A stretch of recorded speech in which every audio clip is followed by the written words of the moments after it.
Image is something that Oliver is going to tell you more about, and very important, of course. Because I'm so much about image. No, actually, I was surprised when I was playing that I was putting so much effort in my mixing and my track choice, and then I got booked more often. And people who booked me said, "Yeah, we think you're such a nice guy." And I'm like, that wasn't why I should be booked, but it's really important to be a nice guy. We're gonna get back to that. But your energy and your attitude are important, and your entrepreneurship. Um, yes, thank you very much. If it's about the physical part, it's funny because it's you see so much difference between so many DJs. But the most important thing that we say to DJs is try to look up. Roland is showing now what happens when you don't. Yeah, he's working like that. Now, if you're a great DJ and you understand all the other things that we discussed, then it's no problem to stand like that. It's actually no problem. No one tells you to be standing like Martin Garrix all the time. But it makes a big difference because what you do is you're communicating all the time. You have a social service there as a DJ. You're bringing people something to enjoy their night with.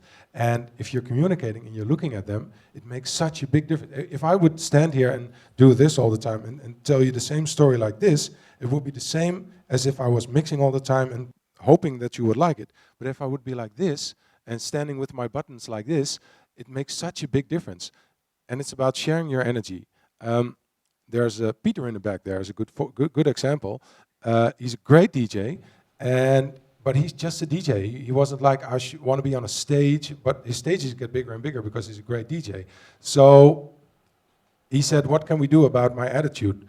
I'm sorry to have you as an example, Peter. But I was like, you shouldn't change anything. You should be like you are, and you don't have to put your hands in the air, but you should feel free to share the energy and to show how much you like the music.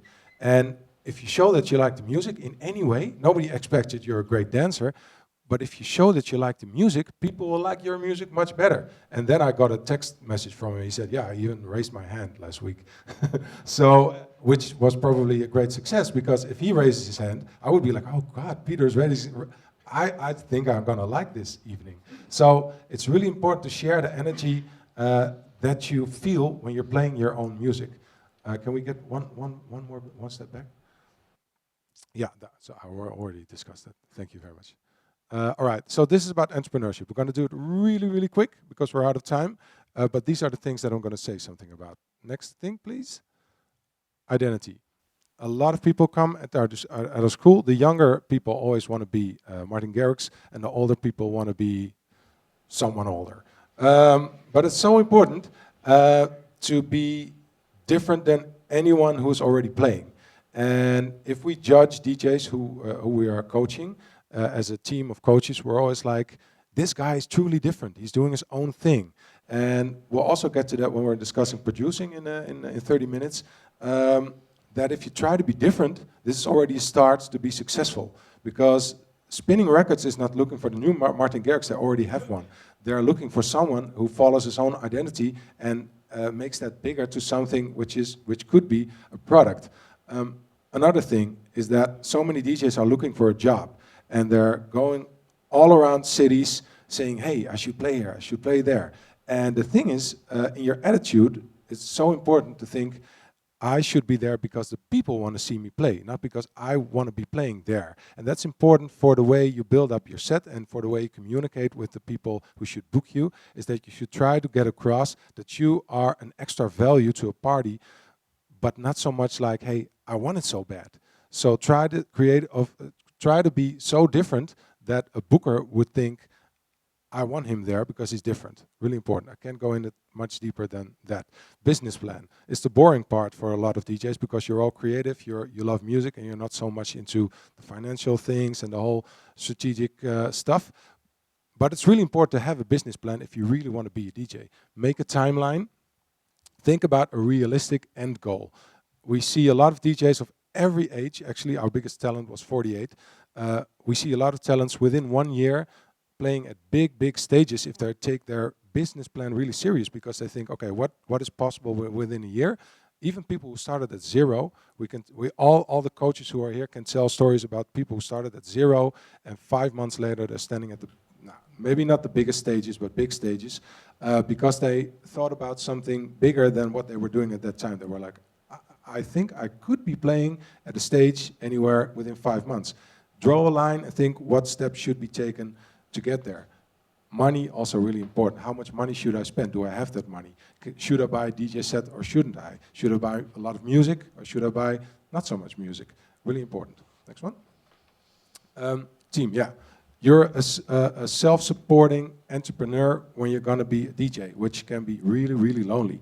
And we try to make you aware that if you're going to be a DJ of in any stadium of your stage of your career, that you should try to pull people with you who support you. And for instance, for a lot of DJs, Roland is the one who's responsible for the musical development of a talent. And sometimes he sends an SMS, he's like, or WhatsApp, he's like, hey, how are you doing with your new music? Or the career path. Choose someone within your close surrounding and say, maybe you can help me to send me an SMS every month and ask me how am I doing with my career? Because it gives you some kind of pressure, so you should achieve something, and you don't have the feeling that you're lonely. And we see a lot of people who start off because they have a built-in passion for music, losing their passion along the way because they feel lonely, and they're like, yeah, I've got to do it all by myself. Well, Martin Garrix doesn't do anything by himself. He has help in every way of his career. Already since he was 12, people were helping him. And Chucky, same, his whole family is with Chucky wherever he goes. He doesn't do it alone. So for you also, try to just involve your friends in whatever your plans are. How are we doing in time? Okay, tight. Let's do this really, really quick. Okay, passive acquisition. A lot of people how I said, they see their website and their biography and their social media as active acquisition, which means gathering gigs. It isn't. It's passive. It's just creating a product that people can look at, but they don't have to. So it's passive. You're not actually gaining gigs. You're just laying the foundation to be found and to make people see what you're about. But it's really passive. The active part comes in a second. Although it's really important. Create a website, write a biography. Don't start with I was 6 and then I already recorded my own tapes and stuff. Nobody cares. Write about what kind of DJ you are, even when you are a starting DJ. Write about what your signature style is. Write about what people can expect when they book you, and write about maybe a little bit about where you're coming from. 3 or 4 lines is enough. And then every booker would be like, oh, he just started, but it sounds good. Social media, of course, a lot of you know more about it than I do, but I know that it's important that even for starting DJs to share relevant and shareable content. So don't share that you're on holiday. If I look for a talent of ours who should be booked for a party and I see him sitting on a horse somewhere in Argentina, in whatever country, I'm like, take it off. Show that you're a bookable DJ. Make every booker aware of the fact that you're thinking about nothing else than music, because it makes a difference. And if I send a Facebook link to someone who has his party, and I'm like, yeah, this person I think is really suited for your party, and he sees you on a horse in South America, it's like, yeah, all right. But what does he or she play? It's really important that you take this serious, even in the beginning of your career. I always ask starting DJs if they had lessons, when they had lessons like 10 or 20 lessons at the DJ school, and I haven't seen them in a while, and I get a booking, which I think, this is typical for him. I'm asking, are you fit? And I mean, are you spinning? Are you trying this at home? Are you still thinking about music every day? Are you practicing? Can you stay up all night? Big thing for a lot of people. So this is something that you should also care about. And like I said, do you look like a bookable DJ online? Really important. Next one. All right, active is something really different. And this means going out of your house, actually going out of your house. A lot of people I see are trying so hard online to be found, and they're like, yeah, I got everything set up, my SoundCloud, my Facebook, and now let's wait till someone calls. No one is going to call. You got to go out. You got to shake hands, and you got to be nice. And that's how you get gigs. People have to know you, and people have to trust you to give you gigs. And this is really, really important. Even though it's hard, sometimes you have to go out for 3 months, every weekend, 2 nights, shake hands, be nice, and make friends, and maybe one booking comes from it. But it's more than when you just do your Facebook and your Twitter and you wait. Really important to go out and be nice. I could say so much about this, but I'm not. One back, please. Important, if you go out, just ask for 3 things in your mind. Who's playing? Important, who are the DJs playing? What are they playing? The good answer of what you should do if you get booked there is already given. You just have to listen. A cook who makes a meal, it's really, really hard to see what he put in. It's like a secret. It's like, I should eat here every day. But a DJ gives his secrets away all the time. His setup, his everything. You can just listen to it and copy it and be better. And then ask yourself, who's the boss? Next one. Output. Produce tracks. We get to that in a few minutes if we start the producer part. Of course, if you want to make a really serious career, like all the big shots in the DJ world, you have to make music, but that's a different thing. But releasing stuff, whatever it is, mashups, remixes, bootlegs, mix sets on SoundCloud, Mixcloud, the DJs who have the most output online have the most friends online, the most reactions, and they really show like they are a bookable DJ. Connect, really important. It's also an offline thing. Radio stations, internet radio stations, newspaper, they're all interested in you if you make yourself special and offer them something to be interested in. Something I learned at my school that I visited a long time ago is that a lot of journalists and a lot of people and also bloggers and vloggers, they ask why you and why now? 2 things. So if you're ever releasing something, a mix set or a mashup or a bootleg, think about why should I release this? Why should I release this? What has it to do with me and my style and my progress in my career? And why do people have to be interested now?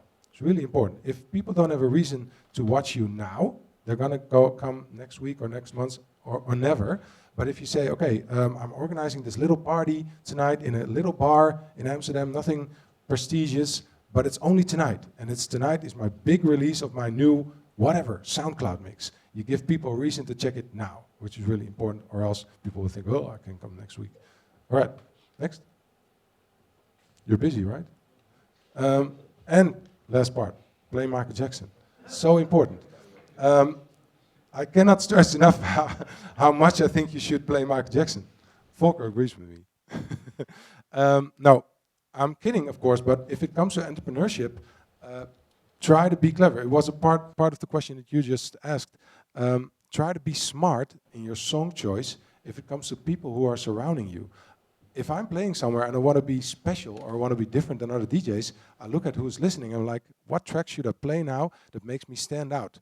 And a lot of times it could be Michael Jackson, but it can be anything that stands out from the set that you're playing to make people remember you. And if you are talking, so many people say, I went to this great party, and you know what the DJ did? He played Michael Jackson. And this is all I hear about DJs who play house all night long or whatever all night long, and what you remember is the thing that stands out. I'm not saying that you should play Michael Jackson, but try to stand out and try to do something unexpected so people can say, this was the one who probably took care about everything in his career, but the fact that he played this one other track makes him really special, so don't forget that. I think that we're through. Look at the Stones. I think we're through. Guys, thanks for being so patient with us, and thanks for listening. I think it's good to now have a break of 5 or 10 minutes, and then if you're interested in what he has to say about music production, please come back, but let's take a little break and leave this room. All right? Thanks for your attention.